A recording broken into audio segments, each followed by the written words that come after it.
स्वागत है भौतिक विज्ञान के ई लेसन में।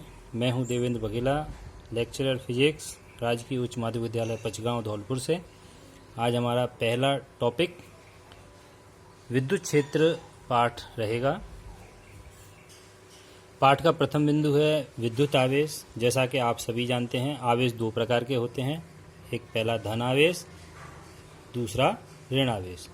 इनके उदाहरण आप लोग पहले से पूरी तरह से जानते हैं। धन आवेश के रूप में हमारे पास किसी भी परमाणु के अंदर उपस्थित प्रोटॉन्स हैं, और ऋण आवेश के रूप में परमाणु के अंदर नाभिक के चारों ओर चक्कर लगाते हुए इलेक्ट्रॉन्स हैं।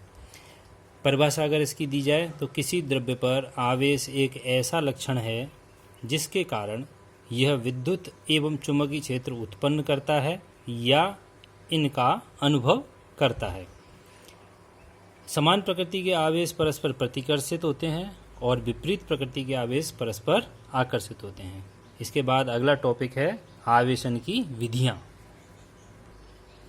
आवेशन की विधियों हमारे पास तीन विधियां हैं। पहली है घर्षण द्वारा। इसमें किन्हीं दो वस्तुओं को विशेष प्रकार के युग्म होंगे, उनको अगर आपस में रगड़ा जाए तो एक वस्तु धनावेशित और दूसरी ऋणावेशित हो जाती है।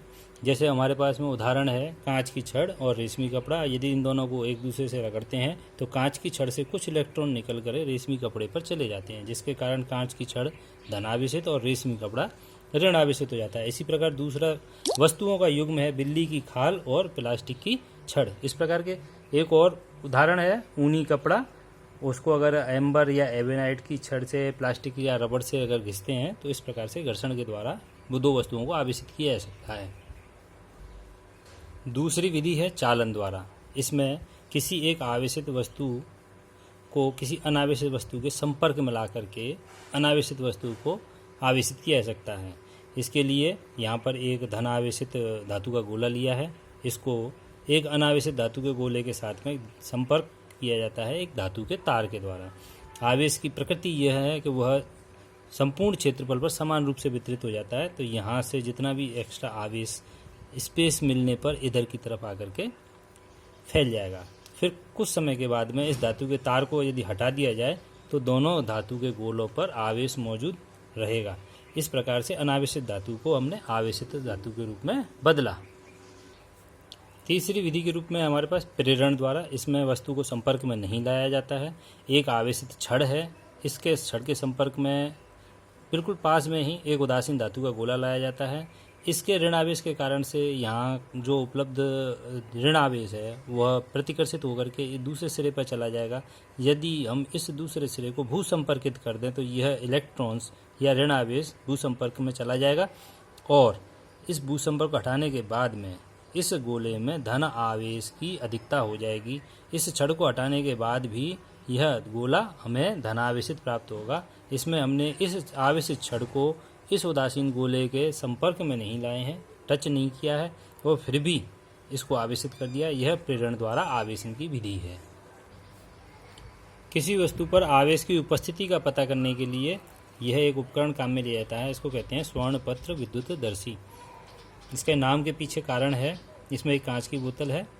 कांच की बोतल पर एक कॉर्क लगा हुआ है। इसमें होकर के एक धातु का तार है और इस तार में एक हुक है। हुक के अंदर दो स्वर्ण पत्र टंगे हुए हैं। ऊपर एक धातु की डिस्क लगी हुई है। जब किसी आवेशित वस्तु को इस धात्विक डिस्क से जोड़ा जाता है, संपर्क में लाया जाता है, टच कर दिया जाता है, तो आवेश इस छड़ पर होते हुए स्वर्ण पत्रों पर भी आ जाता है और ये एक दूसरे को प्रतिकर्षित करते हैं, और ये जो पत्र हैं वो एक दूसरे से दूर हो जाते हैं। इनकी दूर होना ही ये बताता है कि जिस वस्तु को संपर्क में लाया गया है उस वस्तु पर कोई आवेश है। स्वर्णपत्र विद्युतदर्शी आवेश की मौजूदगी तो बता देता है, लेकिन यह नहीं बता पाता कि यह आवेश धन आवेश है या ऋण आवेश है। अब है आवेश का मात्रक।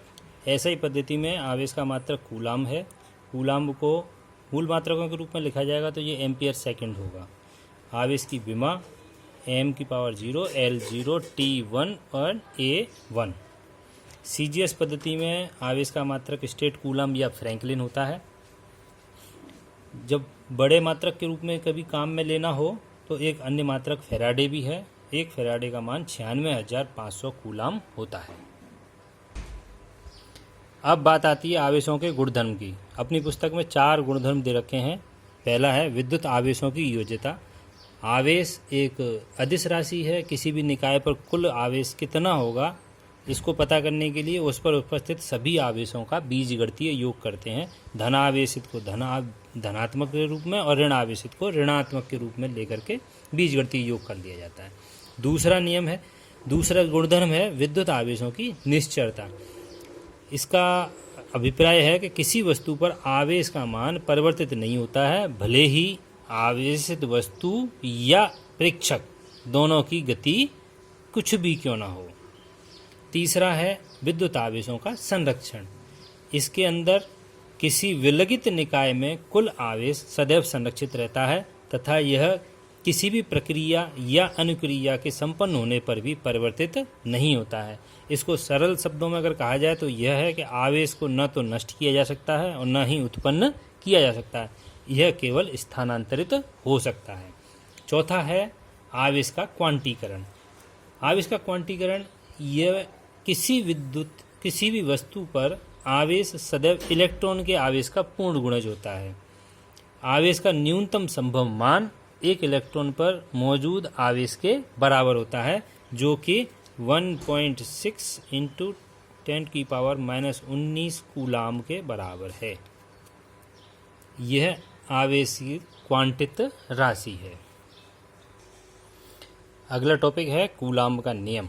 ये किन्हीं 2 स्थिर बिंदु आवेशों के बीच लगने वाले बल के मान की व्याख्या करता है। इसके कथन के अनुसार 2 स्थिर बिंदु आवेशों के मध्य कार्य करने वाला आकर्षण या प्रतिकर्षण बल दोनों आवेशों के परिमाणों के गुणनफल के समानुपाती तथा उनके मध्य दूरी के वर्ग के व्युत्क्रमानुपाती होता है। मान लीजिए हमारे पास में 2 आवेश हैं, पहला Q1 है, दूसरा Q2 है और उनके बीच की दूरी R है। ऐसी स्थिति में दोनों के मध्य लगने वाला आकर्षण या प्रतिकर्षण बल जो F है वह समानुपाती होगा Q1 गुणा Q2। Q1 और Q2 दोनों आवेशों के परिमाण हैं। F लगने वाला बल समानुपाती होगा 1/r² के, या उसको कहें कि दोनों के बीच की दूरी के वर्ग के व्युत्क्रमानुपाती होगा। दोनों समीकरणों को साथ में लिखने पर हम लिखेंगे F समानुपाती Q1 Q2/r²। समानुपाती का निशान हटाने पर एक नियतांक K आएगा। K का मान होगा 1/4πε0 और इसका मान होता है 9 × 10⁹ न्यूटन मीटर स्क्वायर प्रति कूलाम स्क्वायर। कूलाम